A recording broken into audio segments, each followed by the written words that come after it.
Hey, apparition magique et fantastique! On se retrouve aujourd'hui pour une nouvelle vidéo de Noël et cette fois-ci on va parler de films. Parce que je ne sais pas pour vous, mais moi à la période de Noël, j'adore regarder certains films qui me rappellent la période de Noël, des fêtes, des cadeaux, tout ça quoi.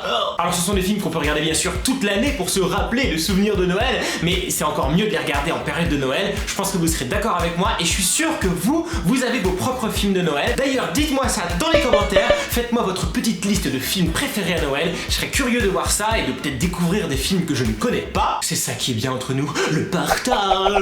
Si vous aussi vous aimez les films que je vais vous présenter, s'ils font partie de votre top 5, laissez un joli pouce bleu, comme ça on aura un lien tous ensemble. J'adore les 5 films que je vais vous présenter, mais bon, j'ai essayé quand même de faire un petit ordre et on termine avec celui qui est pour moi mon préféré. N'oubliez pas que les goûts et les couleurs sont vraiment personnels, sont subjectifs, ça me rappelle des souvenirs, ça fait partie de mon histoire, donc voilà, ce sont des choses personnelles et je suis sûr que pour vous c'est la même chose, vous êtes attaché à certains films pour des raisons qui vous regardent. Et aussi, dernier petit disclaimer, les films ne sont pas forcément des chefs-d'œuvre, mais voilà, ce sont des films que j'adore.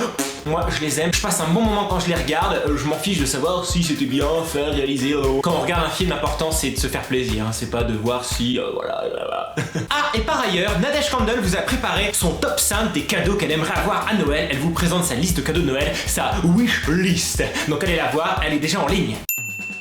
Alors en 5ème position, j'ai mis un film que j'ai vu récemment, je m'en suis souvenu, grâce au voyage aux États-Unis que j'ai fait récemment, parce que dans l'avion, on pouvait regarder certains films, et il y avait une sélection de films de Noël, et ce film-là y était, c'est La course aux jouets, avec Arnold Schwarzenegger. Alors, je sais pas si vous avez vu ce film, il date des années 80, 90, je sais plus exactement quand. C'est un film qui se passe bien sûr à la période de Noël, et c'est un père de famille qui a oublié d'acheter le jouet de son fils, et c'est un jouet que tout le monde veut, tout le monde se l'arrache, et il y a rupture de stock partout, et donc pendant tout le film ça va être un peu la course aux jouets, comme son nom l'indique. Il va tout faire, tout essayer pour avoir ce jouet pour son enfant, pour son fils. Il va lui arriver plein d'aventures, il va se faire courser par un renne, enfin voilà, il se passe plein de choses dans ce film. Et j'adore ce film déjà parce que ça se passe à la période de Noël, parce que ça se passe aux États-Unis et on sait que les Américains adorent fêter Noël et ils savent faire Noël comme personne. Aussi c'est très drôle, et voir Arnold Schwarzenegger qui a l'habitude de faire des films plutôt d'action quoi, de guerre et tout, dans cette situation là où il est très drôle, il peut être vraiment très drôle comme acteur. C'est tout ce petit mélange là qui fait que j'adore ce film, mais qui est en 5ème position parce qu'il y en a d'autres après. Et je suis sûr que vous avez déjà connu cette situation où à Noël vous vouliez un jouet et c'est impossible de le trouver, que ce soit un jouet ou un appareil électronique ou un jeu vidéo ou une console. Et je sais pas pourquoi ils s'amusent toujours à mettre des ruptures de stock en période de fête, là où ça se vend le plus. C'est énervant. En 4ème position, un film que vous avez vu, j'en suis certain, Maman, j'ai raté l'avion. Ouais! Oh, j'adore ce film. Bon, déjà, il est très drôle. Moi, je l'ai vu quand j'étais petit, donc ça me rappelle plein de souvenirs. Il se passe à New York. J'adore New York. Quand je regardais ce film quand j'étais petit, ça me faisait rêver parce que j'avais jamais été aux États-Unis. Je voyais tous ces buildings, toutes ces décorations de Noël, les grands magasins de jouets, la neige. Et bon, en plus, j'avais jamais pris l'avion, donc comme on voit des scènes d'avion, pareil, tout ça me faisait rêver. Depuis, j'ai pris l'avion, je n'en rêve plus, hein. J'ai peur de l'avion. Par contre, New York, j'en rêve toujours.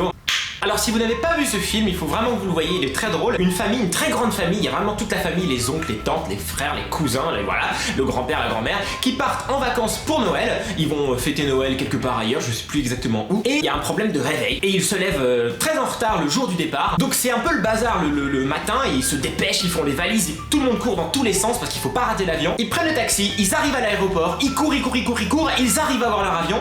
Mais une fois dans l'avion, la mère se rend compte qu'elle a oublié un enfant. Oui. Et après on voit l'enfant chez lui qui se réveille tranquillement, qui fait Tiens, mais y a personne, qu'est-ce qui se passe? Mais lui il est content parce que c'est un peu le dernier de la famille, le plus jeune, on l'écoute jamais, un petit peu isolé, donc il est très content d'être débarrassé de sa famille. Mais c'est ça qui est bien dans ce film, c'est qu'il y a une morale, et il va se rendre compte que finalement sans la famille on est rien, et ça c'est vrai. Puis voilà, il va lui arriver plein d'aventures, et des voleurs qui vont vouloir venir dans sa maison, il va mettre des pièges, enfin voilà, j'adore ce film, super, en plus ça se passe à Noël, donc film de Noël. En 3ème position, j'ai mis un film qu'on pourrait très bien voir pour Halloween, mais comme il se passe aussi à Noël et qu'il y a Noël dans le titre, L'étrange Noël de Monsieur Jack. Ouais!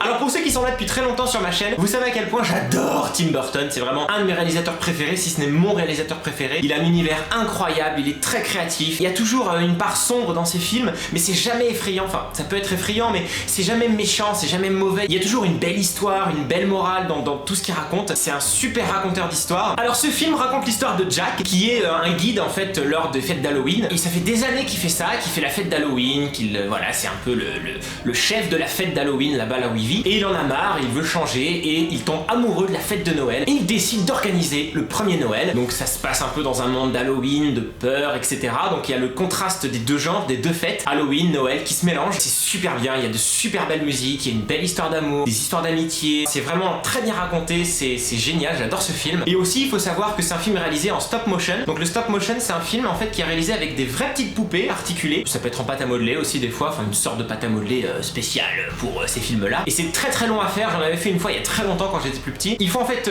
mettre la poupée dans une position, prendre une photo, la bouger de position, prendre une autre photo, la bouger de position, prendre une autre photo, faire ça pendant des millions de fois, et au final quand on assemble toutes les petites photos, bah la poupée elle bouge. Donc c'est un travail incroyable, il faut tout faire bouger. Moi j'aurais pas la patience de faire ça. Je crois qu'ils ont mis plus d'1 an voire 2 ans pour réaliser ce film qui dure qu'1h20 ou 1h30. J'ai un immense respect pour les personnes qui font du stop motion. J'adore ce film. Oh, voyez-le si vous n'avez pas vu, c'est un classique. En deuxième position, on a bien sûr le Grinch. Ouais. Bon, alors je pense que vous connaissez le Grinch. Le Grinch, c'est l'histoire de ce petit bonhomme qui n'aime pas Noël, ce petit lutin vert tout poilu qui va essayer de détruire la fête de Noël. Il va voler les cadeaux, il va détruire les sapins, il va faire peur aux enfants, etc. Parce qu'en fait, il est malheureux dans le fond. Je vous dis pas pourquoi il est malheureux et pourquoi il déteste Noël. Et justement, dans ce film, il va apprendre à aimer Noël, à ouvrir son cœur, à être moins méchant. Et voilà, et j'adore ce film, c'est une très jolie histoire. Et aussi il faut savoir que c'est Jim Carrey qui joue le Grinch. J'adore Jim Carrey, même derrière un masque, même déguisé comme ça, maquillé, il est très expressif. Avec ses mouvements de corps, il arrive à recréer le lutin qui à la base est une histoire pour enfants dans un livre dessiné. C'est très dur d'incarner comme ça un personnage dessiné, un personnage cartoon. Qui de mieux que Jim Carrey pour le faire? Super univers, beau décor, belle musique, c'est très bien réalisé. Le Grinch est peut-être méchant mais on s'attache à ce personnage et on l'aime bien dans le fond et on a envie qu'il soit gentil, on a envie de l'aimer, et heureusement tout se termine bien. Je vous laisse regarder ça si vous n'avez pas vu, c'est le Grinch. Et en première position, je mets un film qui ne se passe pas du tout à Noël, mais c'est un film qui me rappelle mon enfance. J'ai une connexion très forte avec ce film, et peut-être certains d'entre vous qui le connaissent et qui l'ont vu savent à quel point on peut être attaché à ce film. Je parle de L'Histoire sans fin. Alors si vous ne l'avez pas vu, vraiment je vous le conseille, mais attention, comme je vous ai dit, c'est un film qui m'est cher, que j'ai vu quand j'étais petit. Peut-être que vous, si vous n'avez aucune connexion avec ce film, si vous le voyez maintenant, vous le trouverez un petit peu vieux, dépassé, etc. Quoique, je pense, pour moi, personnellement, je trouve qu'il n'a pas vieilli. À chaque fois que je le regarde, je prends toujours un immense plaisir. C'est une histoire qui me touche beaucoup. En plus c'est parfois triste par moments, mais vraiment triste. Moi je pleure à chaque fois que je regarde ce film. Il y a des très belles musiques, notamment la première, à chaque fois je danse, et c'est d'ailleurs pour ça aussi que c'est un film qui me touche et que j'aime particulièrement, parce que c'est un film qu'on regardait avec ma sœur quand j'étais petit et on dansait toujours sur la musique du début, donc voilà pourquoi ce film est très cher. Alors ce film est tiré d'un roman et c'est l'histoire d'un petit garçon qui est un peu malmené dans son école, il est un petit peu tout seul, il a pas d'amis, il y a des enfants qui l'embêtent, etc. Et un jour il en a marre, il est pourchassé dans la rue, il rentre dans une librairie pour se cacher, et là il tombe sur un livre, L'Histoire sans fin. Il le prend, il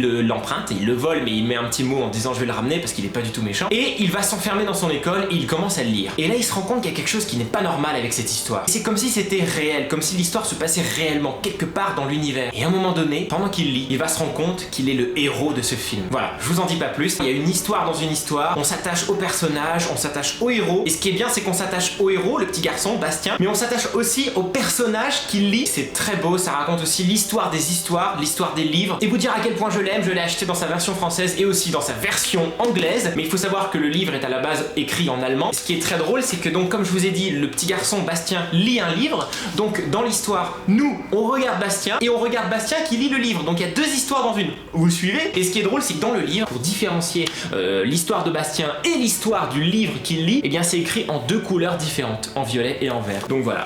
Voilà pour mon top 5 des films de Noël que j'aime regarder en période de Noël.